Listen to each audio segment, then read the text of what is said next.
Hi guys, welcome back to the another video. இந்த வீடியோவில் நான் எதை பற்றி ஷேர் பண்ண போகிறேன்னா, how I improved my English communication skill.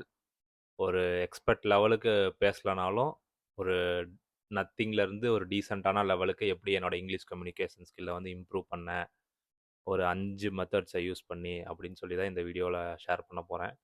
இந்த வீடியோ உங்களுக்கு யூஸ்ஃபுல்லாக இருக்கும்னு நினச்சிங்கன்னா ஃபுல்லாக பாருங்கள். அப்புறமேட்டு இதில் சொல்கிற 5 மெத்தடுமே எனக்கு ஒர்க் அவுட் ஆச்சு. உங்களுக்கு ஒர்க் அவுட் ஆகுமா என்னன்னு தெரியல. ஸோ வீடியோ ஃபுல்லாக பார்த்துட்டு நீங்கள் வந்து முடிவு பண்ணிக்கோங்க உங்களுக்கு ஒர்க் அவுட் ஆகுமா ஆகாதான்னு. ஸோ வாங்க get in to the video. First method என்னன்னு பார்த்தீங்கன்னா லிசன் மோர். இந்த மெத்தடை வந்து எல்லாரும் கொஞ்சம் குறைச்சி எடை போடுவாங்க. ஆனால் அதை வந்து அப்படி செய்யவே கூடாது. இது வந்து one of the effective method of learning இங்கிலீஷ்னு நான் சொல்லுவேன். ஏன்னு கேட்டிங்கன்னா, ஒருத்தவங்க பேசுகிறத வந்து நம்ம அதிகமாக லிசன் பண்ணுறப்ப தான் அவங்க வந்து எப்படி பேசுகிறாங்க அப்படிங்கிறது வந்து நமக்கே புரியும். என்னென்ன வேர்ட்ஸ்லாம் யூஸ் பண்ணுறாங்க அப்படிங்கிறது புரிய வரும். ஸோ அதை வந்து நீங்கள் மறுபடியும் நீங்கள் திருப்பி இங்கிலீஷில் பேசுகிறப்போ ஈஸியாக பேச முடியும். ஸோ என்னை சுற்றி நடக்கிற விஷயத்தை எல்லாமே இங்கிலீஷில் சரவுண்ட் பண்ணி வச்சுக்கிட்டேன். லைக் மூவிஸ் பார்க்குறதா இருக்கட்டும், இல்லை பாட்காஸ்ட் கேட்குறதா இருக்கட்டும், இல்லை யூடியூப்ஸில் வீடியோஸ் பார்க்குறதா இருக்கட்டும், எங்கே வேணாலும் சரி, அதை வந்து ஃபுல்லாகவே இங்கிலீஷில் வந்து கண்டென்ட்டை வந்து நல்லாவே இங்கிலீஷில் கன்சியூம் பண்ண ஆரம்பித்தேன். அதுலேருந்து வந்து எனக்கு நிறையா லேர்னிங்ஸ் கிடச்சிச்சு. ஸோ அதை வச்சு என்னோடய இங்கிலீஷ் கம்யூனிகேஷன் ஸ்கில் வந்து கொஞ்சமாக அதை வச்சு இம்ப்ரூவ் பண்ண ஆரம்பித்தேன். கொஞ்ச நாளைக்கு முன்னாடி ப்ராக்டிஸ் பண்ணுறப்போ எல்லாமே. இதுதான் வந்து ஃபஸ்ட்டு மெத்தடு. 2வது மெத்தட் என்னன்னு பார்த்தீங்கன்னா, ஸ்பீக் எவ்ரி டே. இதுதான் எல்லாத்துக்குமே வந்து ரொம்ப கஷ்டமான மெத்தடுன்னு சொல்லலாம். ஏன்னா எல்லாரும் கொஞ்சம் இங்கிலீஷில் பேசுகிறதுக்கு எல்லாரும் பயப்படுவாங்க. அங்கே நம்ம தப்பாக பேசிட்டோம், யாராவது ஏதாவது சொல்லிடுவாங்களோ, இல்லை நீ தப்பாக இங்கிலீஷில் பேசுகிற, அப்படி இது கரெக்ட் இல்லை அப்படின்னு சொல்லிடுவாங்களோன்னு சொல்லி பயந்துக்கிட்டே நம்ம வந்து யாரும் பேசாமல் இருப்போம். ஸோ நீங்களும் அப்படி இருந்தீங்கன்னா அப்படி பண்ணாதீங்க. Speak everyday. தினமும் பேச பேச தான் உங்களுக்கு வந்து அந்த மிஸ்டேக்ஸ் எல்லாம் ரெக்டிஃபை பண்ணி ஈஸியாக உங்களால் அந்த ஃப்ளூயன்சி, அந்த டென்சஸ் கரெக்டாக பண்ணுறது, இது எல்லாமே வந்து கரெக்ட் பண்ண முடியும். நீங்கள் தப்பாக பேசுகிறீங்களோ கரெக்டாக பேசுகிறீங்களோ, மொத்தத்தில் பேச ஆரம்பிங்க. பேச ஆரம்பிச்சிங்கன்னா தான் வந்து இங்கிலீஷ் வந்து நல்லா பேச முடியும். ஓகேவா? அடுத்தது எனக்கு ரியல் லைஃப்பில் ஒரு நடந்த இன்சிடெண்ட் நான் சொல்கிறேன். நான் இங்கே ஃபஸ்ட்டு கனடா வரப்போ நானும் இந்த மாதிரி தான் பயந்து பயந்து நம்ம இந்தியன் இங்கிலீஷ் பேசுகிறோமே, இங்கே இவனுங்க கேனடியன் இங்கிலீஷ் எல்லோரும் பேசுகிறாங்களே, ஒயிட் பீப்புள்ஸ் எல்லாம், நம்ம பேசினா இவங்க தான் தப்பாக நினச்சிருவாங்களோ, இல்லை நம்ம பேசுகிற இங்கிலீஷ் அவங்களுக்கு புரியுமோ புரியாதோ அப்படிலாம் நினச்சிட்டு இருந்தேன்.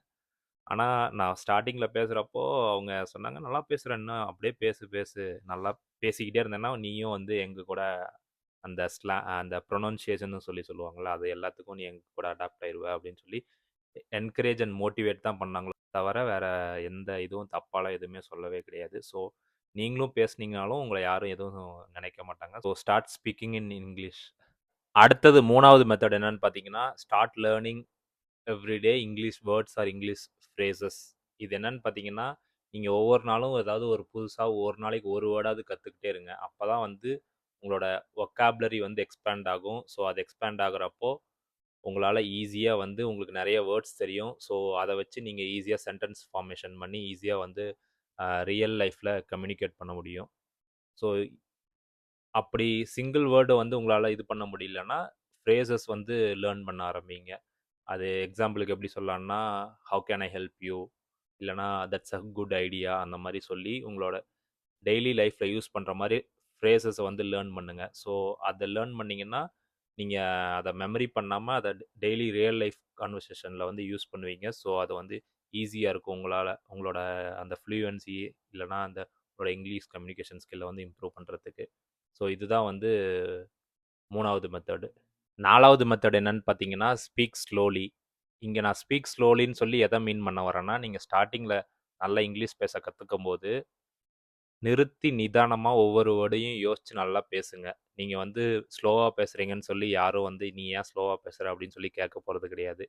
நீங்கள் பேசுகிறது மற்றவங்களுக்கு புரியுதான்னு தான் சொல்லி எல்லாரும் பார்ப்பாங்களே ஒழிய, நீ ஏன் ரொம்ப நிறுத்தி நிறுத்தி பேசுகிற அப்படின்னு சொல்லி யாரும் கேட்க மாட்டாங்க. ஸோ நீங்கள் ஸ்டார்டிங்கில் பேச பழகும்போது நிறுத்தி நிதானமாக வந்து ஒவ்வொரு வேர்டையும் யோசித்து பேசுங்க. நான் அப்படி தான் பண்ணேன். So that helped me a lot to improve my communication skill. So இதுதான் 4வது மெத்தடு. அடுத்த ஃபைனல் மெத்தட் என்னன்னு பார்த்தீங்கன்னா, டூ கன்சிஸ்டன்ட் ப்ராக்டிஸ். ஒரு விஷயத்த நீங்கள் திரும்ப திரும்ப பண்ணுறப்ப தான் வந்து அதில் பெட்டர் ஆவீங்க. ஸோ அதே மாதிரி தான் இங்கிலீஷ்லேயும் நீங்கள் திரும்ப திரும்ப இங்கிலீஷை பேசுகிறப்ப மட்டும்தான் வந்து அதில் பெட்டர் ஆக முடியும்.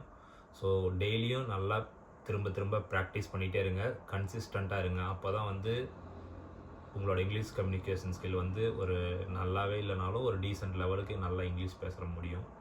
ஸோ உங்களை சுற்றி நடக்கிற விஷயத்த இங்கிலீஷில் நடக்கிற மாதிரி பார்த்துக்கோங்க. அப்புறமேட்டு டெய்லி கன்சிஸ்டண்ட்டாக இங்கிலீஷ்லேயே பேச ஆரம்பிங்க. ஸோ இந்த 5 மெத்தட்ஸ் தான் எனக்கு ஹெல்ப்ஃபுல்லாக இருந்துச்சு. உங்களுக்கும் இது ஹெல்ப்ஃபுல்லாக இருக்கும்னு நினச்சிங்கன்னா நீங்களும் ஃபாலோ பண்ணி பாருங்கள். அண்ட் இதே மாதிரி நிறைய யூஸ்ஃபுல்லான வீடியோஸ்க்கு மறக்காமல் சேனலை சப்ஸ்கிரைப் பண்ணிக்கோங்க. And stay connected. Let's see you in the another video.